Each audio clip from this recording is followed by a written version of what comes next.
Vous voyez de nouvelles images du chirurgien vasculaire accusé de meurtre, marchant calmement dans la prison du comté de l'Ohio, où il restera pour un futur proche. Première comparution au tribunal. Ohio contre Michael Mackey. Michael Mackey paraissait un professionnel médical calme et compétent. Mais de nouveaux détails émergent. Il serait un tueur froid et calculateur qui aurait traqué son ex-femme et son mari dans les semaines précédant leur meurtre. Que pourrait-il se passer ensuite dans cette affaire? Voici pourquoi la peine de mort, bien que légale dans l'Ohio, pourrait ne pas être un facteur. Nous suivons l'affaire pour Law and Crime. Je suis Chris Stewart.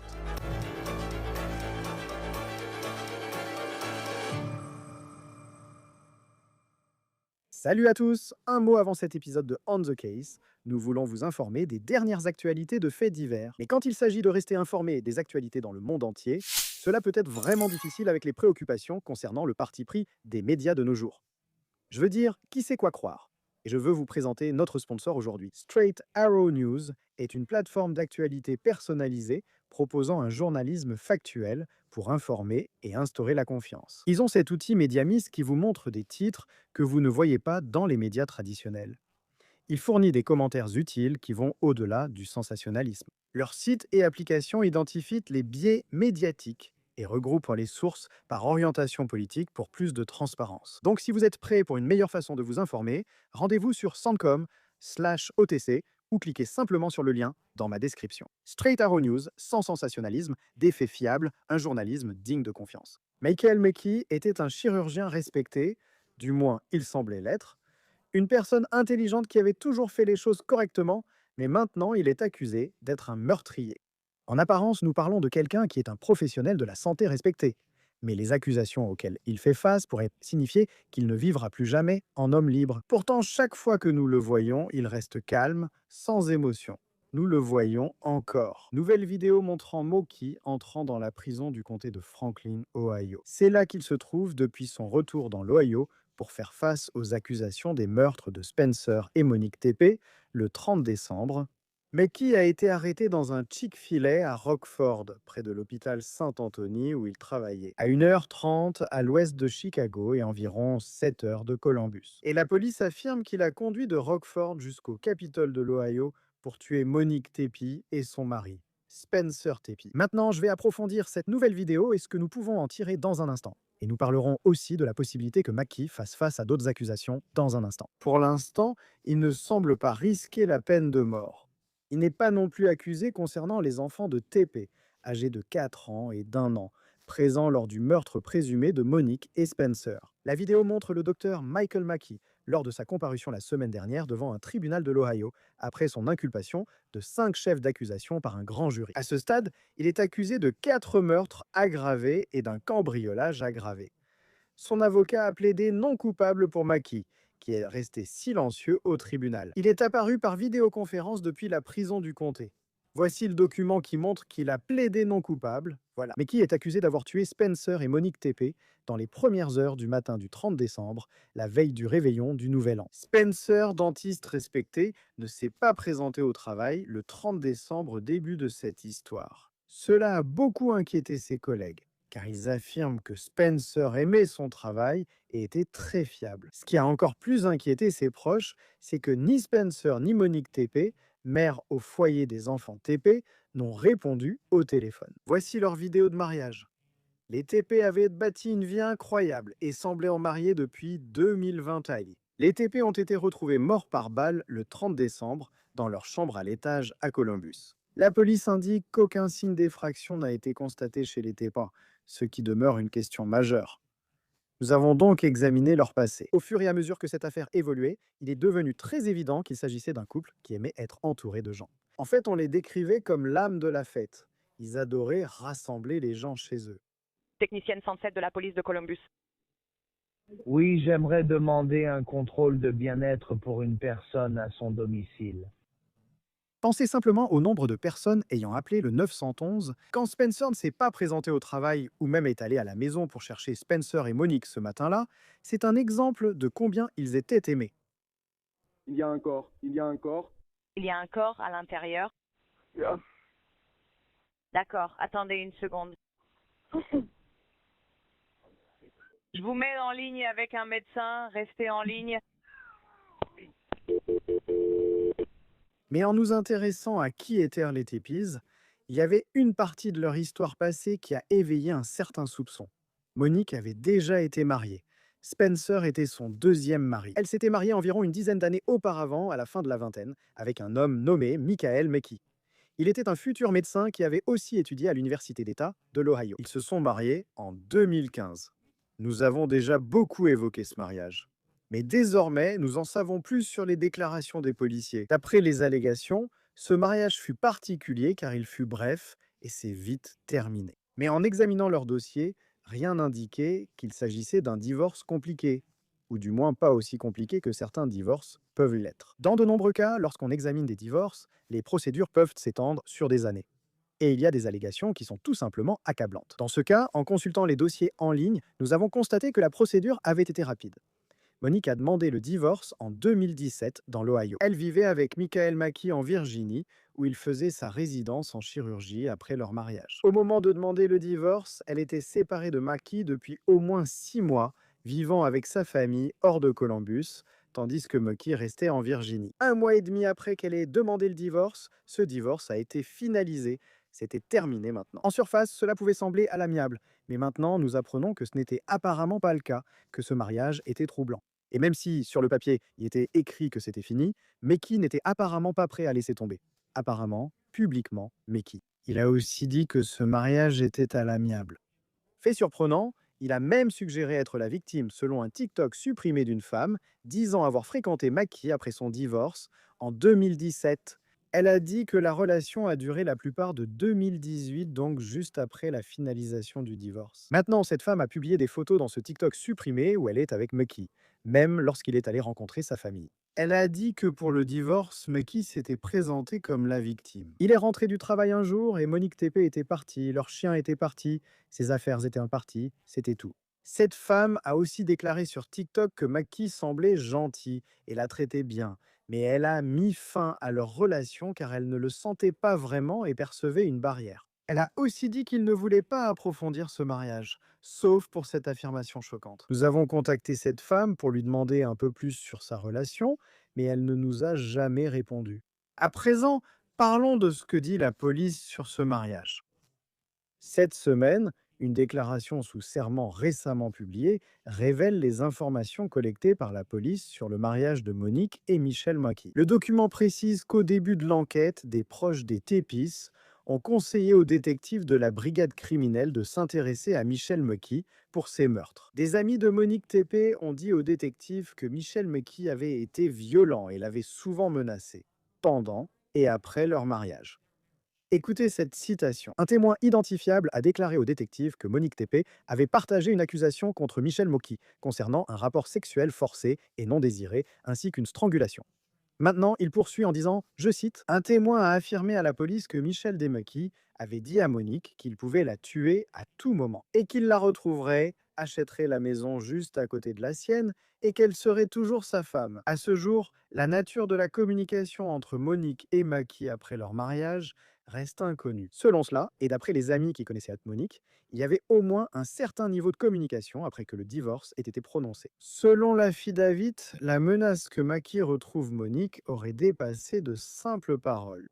Vous vous souviendrez que les TP ont été assassinés le 30 décembre, la veille du Nouvel An, et on ne sait toujours pas pourquoi.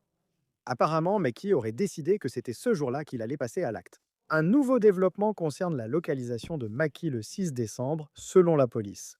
Vous vous souvenez, Maki vit dans l'Illinois. Il possède une adresse dans un immeuble de luxe à Lincoln Park, un quartier chic de Chicago.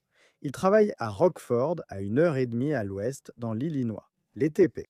Ils vivent à Columbus, Ohio, sont diplômés d'Ohio State et grands fans des Buckeyes, comme beaucoup d'anciens élèves. Le 6 décembre, les TP étaient à Indianapolis car l'équipe de leur université jouait la finale du Big Ten contre Indiana. La police indique que Spencer et Monique sont allés à Indianapolis pour un match avec des amis. Mais de retour à Columbus, alors qu'ils étaient à Indianapolis, la police affirme que Michael McKee était présent. Ils disent que McKee était chez eux. La police affirme qu'ils ont une vidéo de McKee entrant. Je cite, « Le périmètre de la maison des TP », donc le périmètre. qui a maintenant un mot auquel beaucoup de gens commencent à s'habituer depuis que la police l'a rendu public. C'est comme la zone immédiate autour de la maison des TP. Ils ne disent pas que Maki est entré dans la maison des TP, mais ils affirment qu'il y était prétendument. Et ils disent aussi qu'ils l'ont vu quitter la propriété quelques heures plus tard. Maintenant, le document poursuit en précisant, concernant où se trouvaient Monique et Spencer, que Monique a quitté le match de football en seconde mi-temps, pour retourner à l'hôtel où il séjournait. Des amis ont dit à la police que Spencer leur avait rapporté que Monique avait quitté le match car elle était contrariée par quelque chose lié à son ex-mari. La police, selon l'affidavit, ne donne pas plus de détails sur cette partie. Ils ne disent pas si Maki a contacté Monique ou si Monique savait que Maki était à la maison. Maintenant, la chef de la police de Columbus a affirmé aux médias, après l'arrestation de Maki, qu'aucun appel antérieur de la maison TP n'impliquait Michael Maki.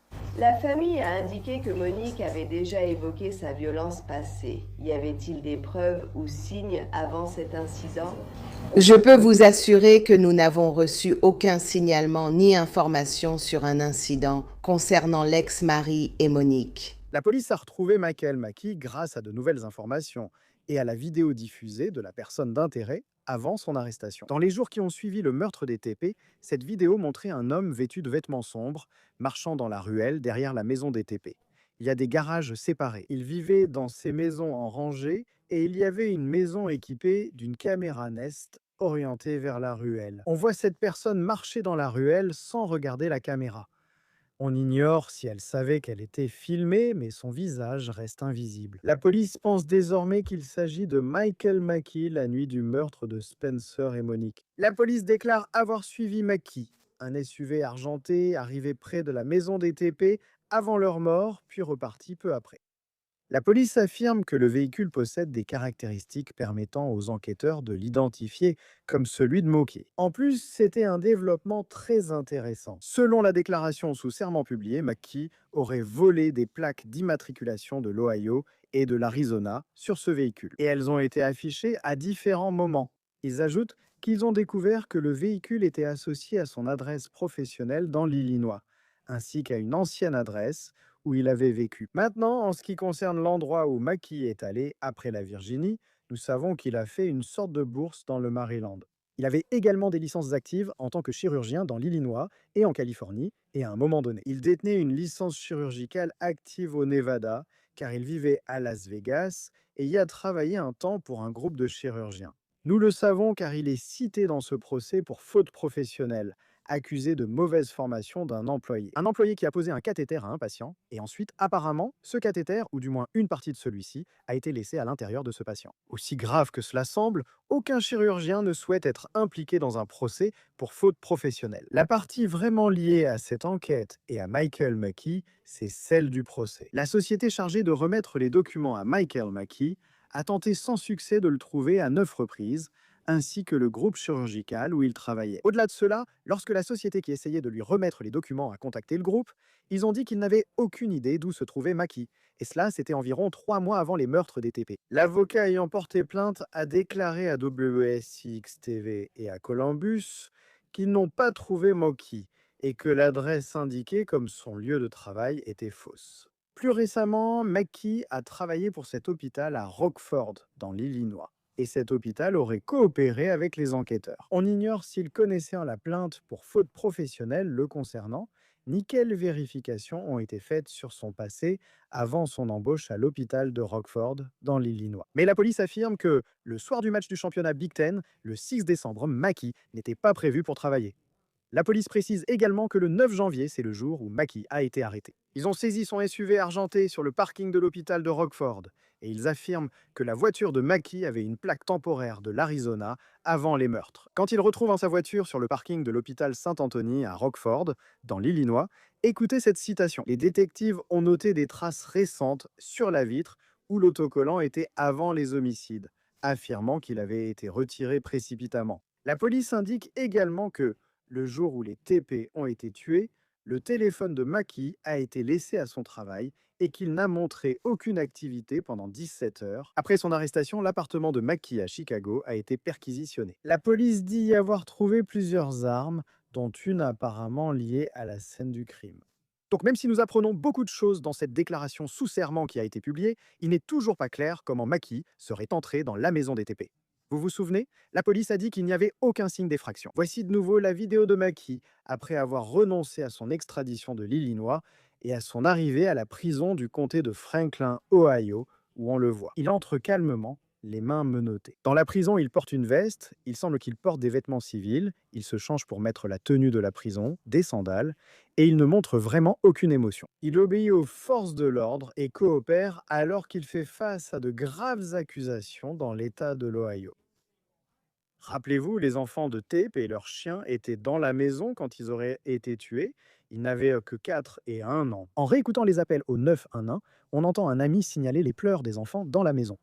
Ceux-ci sont désormais en sécurité avec leur famille, ce qui est une bonne nouvelle. Mais quand on regarde les chefs d'accusation, Meki fait face à 4 chefs de meurtre aggravés, avec la mention qu'il aurait utilisé une sorte de silencieux, ainsi qu'une accusation de cambriolage aggravé. Il n'est pas accusé de faits concernant spécifiquement les enfants, comme la mise en danger.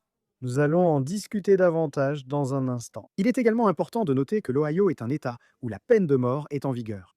À ce stade, les accusations n'incluent pas cette spécification. Sheila Favor, procureur principal du comté de Franklin, Ohio, ne soutient pas la peine de mort. Donc, il n'est pas clair si c'est la raison pour laquelle Meki ne fait face à aucune sorte de spécification pour la peine de mort. Nous en discuterons avec Bradford Cohen, avocat de la défense. Concernant la dernière comparution de Michael Maki, voici ce qui s'est passé. Première affaire devant le tribunal, l'État de l'Ohio contre Michael Maki, maintenant. Lors de la comparution la plus récente de Maki devant le tribunal, qui a eu lieu dans l'Ohio, il a plaidé non coupable aux 5 chefs d'accusation auxquels il fait face. Son avocat n'a pas demandé de caution. Elle n'a pas soulevé la question, mais elle a indiqué qu'il pourrait l'aborder à un moment donné dans le futur. Ils ont également renoncé à la lecture de l'acte d'accusation au tribunal. Nous allons donc attendre et voir ce qui se passera ensuite. Rejoignez-nous pour discuter de cette affaire. Bradford Cohen, avocat de la défense, c'est un plaisir de vous recevoir sur Law & Crime. À ce stade, de nombreuses informations restent non divulguées par la police. Mais à quel point? L'accusation a-t-elle un dossier solide selon nos infos? Juste d'après ce que nous savons. D'après ce que j'ai lu et ce que nous savons, c'est qu'ils ont peut-être l'arme du crime, ils ont peut-être le silencieux qui aurait été utilisé, ils ont certainement ces données mobiles, relevés téléphoniques, GPS, photo du véhicule présumé et identification de ce véhicule comme le sien. Je pense que c'est une affaire assez solide à ce stade, n'est-ce pas? Là où ça entre en jeu pour un procès. Ce que nous faisons normalement en tant qu'avocats de la défense, c'est que nous examinons toutes les preuves, n'est-ce pas? Nous voyons ce qu'ils ont, puis nous voyons comment ces preuves ont été obtenues. Donc, si vous regardez l'affaire de Luigi Mangione, vous vous dites « Waouh, c'est vraiment une affaire solide. Ils ont l'arme, ils ont un carnet où il est écrit « Vous savez, je veux tuer ce type ». Ils l'ont vu se rendre sur les lieux et porter les mêmes vêtements, donc vous avez l'impression que c'est une affaire très solide. Mais ensuite, vous voyez des requêtes de la défense pour exclure ces preuves dans une requête en annulation. L'arme pourrait être rejetée, le carnet pourrait être rejeté. Cela change très rapidement la dynamique d'un procès pour l'accusation. Aussi, vous voyez, parfois les procureurs obtiennent plus de preuves avec le temps, et cela changera également la dynamique d'un procès. Un nouveau témoin, un expert, un élément encore non testé qui le devient très tôt. Certains dossiers paraissent très solides ou très faibles. Vous ne saurez pas avant que la prochaine étape ne se produise. Et je suis sûr qu'il y aura plus d'informations qui sortiront. Mais jusqu'à présent, il semble que beaucoup des informations publiées le plaçant sur les lieux. Non? La vidéo de la personne d'intérêt. Ils disant que c'est lui, ils ont ce véhicule qu'ils disent être le sien. Et il y avait même des plaques volées de l'Ohio et de l'Arizona auxquelles il le relie. Le 6 décembre, il est sur la propriété, vous savez. Quelle importance auront les preuves pour l'accusation? Nous avons l'arme et ils évoquent un lien préliminaire. Mais à quel point est-ce important lorsque vous poursuivez quelqu'un pour meurtre et que vous essayez de l'envoyer en prison, d'avoir des preuves? Qu'est-ce qui le montre réellement dans la maison? Et aurait tiré les coups de feu qui ont tué Monique et Spencer TP? Au-delà du simple fait qu'il s'agit d'un ex-mari et qu'il se trouvait dans la région, ça va être très important. Évidemment, ils doivent le placer à l'intérieur de la maison pour pouvoir franchir cette étape suivante. Cela dit, il y a toujours de petites failles dans les affaires et ce sont ces failles que la défense exploite généralement avec insistance. Mais le procureur dira d'utiliser votre bon sens. Le type était là, son téléphone à moins de 25 mètres, l'arme utilisée et ses empreintes sur la poignée. Faut-il vraiment prouver sa présence dans la maison? Il n'y a pas de caméra montrant qu'il y commet le meurtre. Mais voici toutes les étapes que nous suivons pour vous le prouver. C'est logique, c'est évident qu'il était dans la maison, qu'il a commis ces meurtres et qu'il était là quelques jours avant. La défense avancera que ces empreintes peuvent dater de plusieurs jours. L'arme utilisée pourrait appartenir à quelqu'un d'autre qui l'a récupérée. Il existe de nombreux moyens de défense que vous allez tenter d'utiliser. Vous savez, la première question, c'est toujours « Oh, est-ce qu'il y a un problème de légitime défense ?» Je ne pense pas. Il est 4 heures du matin, sauf s'il est arrivé à frapper, ils se sont disputés et des coups de feu ont éclaté. Mais pourquoi l'arme avait-elle un silencieux et pourquoi les plaques ont-elles été volées? Pour chaque cas, je traite les procès comme un match de boxe. Je faisais de la boxe, tu vois. À chaque coup de poing correspondra une riposte, un contre-mouvement. C'est ce qui fait de bons avocats de procès. Anticiper, voir venir et savoir ce qui va arriver. Pour pouvoir dire, voilà pourquoi c'est arrivé. Cette affaire sera compliquée pour un avocat de la défense, vu ce que je sais actuellement. Je ne connais pas la façon dont les preuves ont été obtenues. Au fur et à mesure que les preuves arrivent, vous les examinez. Cela peut améliorer ou aggraver l'affaire. Nous ignorons les discussions actuelles entre lui et son avocate, Diane Menachi. Mais pour nous, à l'extérieur, il y a toutes ces nouvelles informations qui sortent. Comme si ce n'était pas seulement à propos du 30 décembre, il serait aussi allé chez eux le 6 décembre pendant leur absence, ce qui paraît très accablant pour l'opinion publique. Si vous défendiez Michael Mackey, sauriez-vous déjà ce qui s'est passé et la nature de sa relation avec son ex-femme et son mari? J'ai traité de nombreuses affaires de meurtre. Vous vous asseyez avec votre client, vous passez en revue les faits, vous examinez les problèmes, les différents types d'obstacles qui se dressent sur votre chemin vers un verdict de non-culpabilité. Et vous dites, genre, et voilà ce qu'ils disent, où est-ce qu'on va avec ça? Vous savez, il faut que vous me donniez une direction et que vous me disiez où on va avec ça. Il semble que vous étiez là le 6 décembre, donc ils ont des preuves que vous étiez là le 6 décembre. Votre client pourrait dire, je n'y étais pas. Et ensuite, vous devez simplement gérer ce que dit le témoignage et ce qu'il va vous dire. Et que ce soit vrai ou faux, c'est avec ça que vous devez travailler, non? Il dira, non, ce n'était pas moi ou je n'étais pas là. J'ai déjà vu des vidéos où c'est clairement mon gars, mais il affirme, ce n'est pas moi. Je me souviens, jeune avocat, j'assistais chaque semaine au procès. C'est ainsi que je suis devenu avocat plaidant. Je quittais la fac de droit et séchais les cours pour assister au procès, observer les grands avocats au tribunal et leurs contre-interrogatoires. Et l'un des tout premiers procès que j'ai vus était une affaire de meurtre où une personne avait été passée à tabac. Il est revenu au salon de coiffure où il avait été tabassé. Le lendemain, il sort un fusil à pompe. Qui veut me tabasser maintenant? Tout le monde sort une arme dans le salon de coiffure. Il s'enfuit, se retourne, tire au fusil à pompe et tue un homme au hasard. Donc la défense voulait dire, écoutez, il s'est juste enfui. Il en avait fini avec toute cette histoire. Il partait et ce tir était aléatoire. Mais l'accusé affirmait que ce n'était pas lui, qu'il était dans un autre salon de coiffure. Vous devez donc tenir compte des propos de votre client. Et dans ce cas, il peut dire que ce n'était pas lui, que ce n'est pas lui et que ce n'est pas sa voiture. Donc, vous devez gérer ces éléments. Je trouve intéressant qu'on utilise souvent les données de localisation des téléphones dans les affaires. Et si vous avez un suspect ou un accusé qui a son téléphone portable sur lui, cela peut le placer exactement sur les lieux au moment où quelque chose se passe. Pour la nuit où Monique et Spencer ont été tués, il précise donc que son téléphone n'a montré aucune activité ni mouvement pendant 17 heures, ce qui, du point de vue du public, peut sembler étonnant. Il a laissé son téléphone derrière lui, donc il ne serait pas localisé à la maison. Donc du côté de l'accusation, il pourrait dire que cela montre l'intention qu'il voulait faire cela. Mais c'est un peu perdant-perdant, parce que le téléphone portable ne le montre pas là-bas. À quel point est-ce une preuve solide? Donc, en général, les données de téléphonie mobile sont les preuves les plus solides que l'État pourrait avoir. Ici, il s'agit d'examiner l'historique d'utilisation du téléphone portable pour l'accusation. Son téléphone a toujours été utilisé, sans interruption. Pendant une période de 15, 16, 17 heures au cours des 2 dernières années, il est très inhabituel que pendant 17 heures, le téléphone ne soit tout simplement pas utilisé, n'est-ce pas? Peut-être qu'il était dans un, vous savez, il y a une entreprise qui fabrique ces sacs, des sacs Faraday. Il aurait pu être dans un de ces sacs Faraday. Il l'avait toujours, mais aucune transmission ne passait par le téléphone.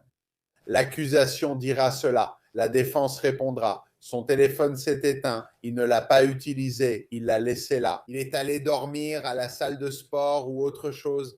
Et c'est pour ça qu'il a été éteint pendant 17 heures. Ça arrive, oui, tu as raison, c'est perdant dans tous les cas. Le problème, c'est la durée. Donc, oui, si le téléphone n'avait pas été utilisé pendant 3 à 5 heures, ce serait bien mieux que de ne pas l'avoir utilisé pendant 17 heures. L'absence de données téléphoniques nuit clairement à l'accusation, mais ils disposeront aussi des données GPS du véhicule. Vous savez, les questions de boîte noire, il y a tellement de choses aujourd'hui qu'on peut obtenir grâce aux caméras Ring, aux caméras de quartier et aux caméras de feu rouge. C'est vraiment le pire moment pour commettre un crime. C'est maintenant. À cause de tous ces moyens qu'ils ont de vous suivre, de vous tracer et de voir où vous allez. Ce n'est pas les années 90, période où de nombreux crimes ont eu lieu, parce qu'il n'y avait pas de téléphone portable, pas de caméra Ring, pas de données GPS dans votre voiture. Mais c'est ce qu'ils vont faire. Ils vont s'appuyer sur ce genre de choses pour le prouver. Oh, le GPS dans la voiture le place ici ou la voiture elle-même est ici, n'est-ce pas? Donc, son téléphone était éteint. Évidemment, cela montre pourquoi son téléphone était éteint. Il ne prête jamais sa voiture à qui que ce soit. Donc, tous ces éléments vont entrer en jeu. Comme je l'ai dit, une affaire solide peut s'effondrer et une affaire faible peut devenir très solide. Il trouve plus de preuves et cherche de nouvelles méthodes pour les obtenir. Et puis là, quand on regarde les chefs d'accusation auxquels il fait face, il y a une mention où il l'accuse d'avoir utilisé un silencieux. Il n'y a pas cette mention-là. C'est une affaire passible de mort et l'Ohio l'autorise. Je connais Sheila Favor, procureur principal du comté de Franklin, opposé à la peine de mort. À quelle fréquence cela arrive-t-il, vous savez? Et je sais que la peine de mort peut être une question politique, et vous savez, être procureur ou procureur principal, c'est un poste politique. À quelle fréquence l'opinion sur la peine de mort de la personne qui dirige le bureau influence-t-elle réellement la décision d'engager des poursuites pour la peine de mort dans une affaire comme celle-ci? Donc oui, cela a un impact et les procureurs d'État peuvent examiner différentes affaires et dire « Hey, nous n'allons plus poursuivre ces cas-là ». Prenez les affaires de marijuana, par exemple. Beaucoup de procureurs d'État sont arrivés en poste en disant « Je ne vais tout simplement plus poursuivre les affaires de marijuana » et ils ont simplement arrêté de poursuivre ces affaires. Ce sont des élus. Si les gens n'aiment pas, ils les remplacent aux élections. C'est souvent ainsi. Vous verrez des procureurs d'État prendre position sur certains crimes et dire qu'ils ne veulent pas poursuivre ces crimes ou qu'ils ne veulent pas les traiter de cette façon. Et cela peut avoir un impact sur l'affaire. Dans ce cas, ça pourrait être le cas. La raison pour laquelle la peine de mort n'est pas envisagée, c'est parce qu'elle n'y croit pas. Quand Janet Reno était procureure d'État à Miami, elle ne croyait pas non plus à la peine de mort et affirmait « Personnellement, je n'y crois pas, éthiquement ou moralement. Je ferai mon travail et l'appliquerai à toute affaire concernée. » Il existe donc une divergence d'opinion parmi les procureurs d'État. L'avis des procureurs d'État actuels compte, tout comme leur éthique et leur morale dans leur choix de poursuite, plus qu'à l'époque des années 90 et 2000 où les gens disaient simplement « Écoutez, mon travail, c'est de poursuivre les crimes. Je ne crois pas à la possession de marijuana, mais tant que c'est illégal, je poursuivrai. » L'autre aspect, c'est qu'il y a tant de tristesse dans cette histoire, notamment le fait que des enfants de 4 et 1 an étaient présents dans la maison au moment des faits. Heureusement, ils ne sont pas blessés physiquement. Mais vous savez, quand vous écoutez l'appel au 911, vous pouvez entendre les gens qui appellent depuis l'extérieur de la maison, vous entendez les enfants à l'intérieur, et c'est incroyablement tragique. Pourquoi Michael Moki, à ce stade, ne ferait-il pas au moins face à des accusations pour avoir prétendument fait cela alors que des enfants étaient dans la maison? Ça dépend. Si les enfants dormaient, il y a différentes façons dont ils pourraient être inculpés. Donc, dans ce cas, les meurtres ont eu lieu. Et A, il ne sait pas que les enfants sont là, ou B, les enfants ne se réveillent pas, ou les enfants ne courent pas dans la maison pendant le meurtre, ou les enfants ne sont pas touchés par quelque chose. C'est une façon de voir les choses. Une autre façon de voir les choses est la suivante. S'il avait pu anticiper la présence des enfants dans la maison, puis il tue sans rien dire ni faire, sans appeler le 911, Ces enfants sont seuls à la maison, ils sont petits, ils pourraient avoir faim ou attraper quelque chose de dangereux. Ensuite, on commence à se demander s'il ne s'agit pas de mise en danger d'enfants, puisqu'il les a essentiellement laissés seuls à la maison, sans aucune surveillance. Ce serait un peu exagéré, mais ce serait quelque chose à ajouter au dossier. Tu vois, écoute, j'ai vu des procureurs de l'État déposer 30 chefs d'accusation différents dans une affaire, alors qu'ils savent qu'ils peuvent en prouver peut-être 5, c'est juste ce que font les procureurs de l'État. Tu comprends? Ils surchargent dans de nombreux cas et très souvent, ça finit par se retourner contre eux. Dans ce cas, s'ils déposaient cette accusation, ils pourraient penser que ça affaiblit l'affaire de meurtre. Alors concentrons-nous simplement sur l'affaire de meurtre. Vous avez vu cela dans l'affaire Casey Anthony. L'inculpé pour meurtre au premier degré et la façon dont ils ont mené le procès étaient des erreurs. Je ne minimise pas la défense de José Baez, car sa plaidoirie finale était brillante et sa manière de défendre l'affaire vraiment remarquable, sans aucune limite. Mais on peut aussi attribuer la défaite à l'État, qui était complètement à côté de la plaque quant à la perception du jury. Quand on essaye de prouver un meurtre au premier degré, il faut plus qu'un simple corps, il faut prouver le meurtre au premier degré. Et c'est une vraie erreur que les procureurs font parfois en surchargeant ou en ajoutant des chefs d'accusation qui détournent l'attention de l'essentiel. Peut-être est-ce pourquoi ils ne l'ont pas inculpé. En fait, ce qui paraît être une affaire solide ne l'est pas toujours. Par exemple, dans le cas de Casey Anthony, tout le monde pensait que le verdict serait forcément coupable. Et puis José Baez présente l'une des plus grandes défenses de tous les temps.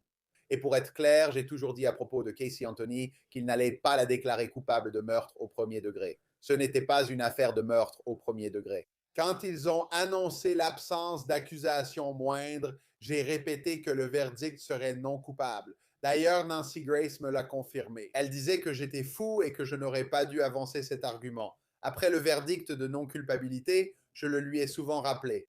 C'est sûrement le tout premier appel que tu passes. Et à l'époque, c'était comme ça.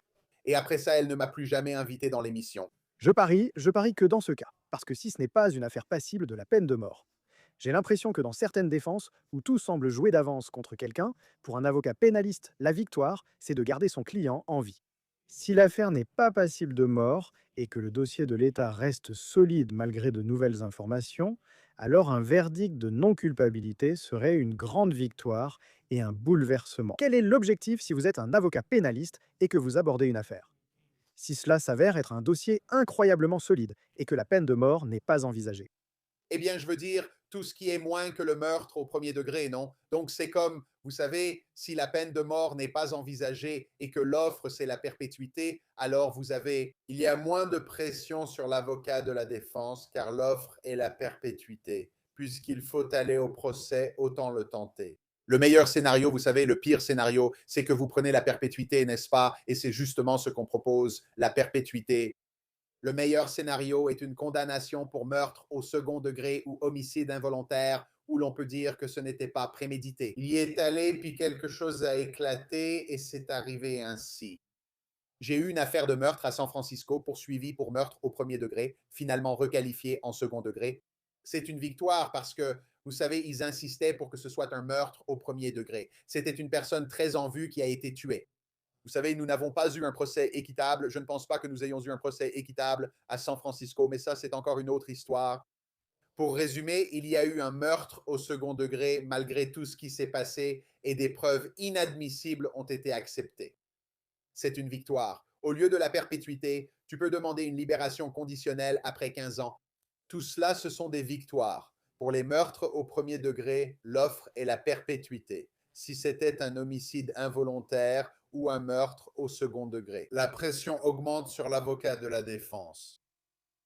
Voyons comment l'affaire évolue. Nous en sommes au début. Bradford Cohen, avocat pénal, c'est un plaisir de vous recevoir sur Law & Crime. Merci Ben. C'est tout pour cette édition de On the Case, présentée par Law & Crime. Abonnez-vous à notre chaîne YouTube et à notre podcast sur Spotify. Et désormais, vous pouvez regarder les épisodes de On the Case sur Peacock. Je suis Chris Stewart, à la prochaine.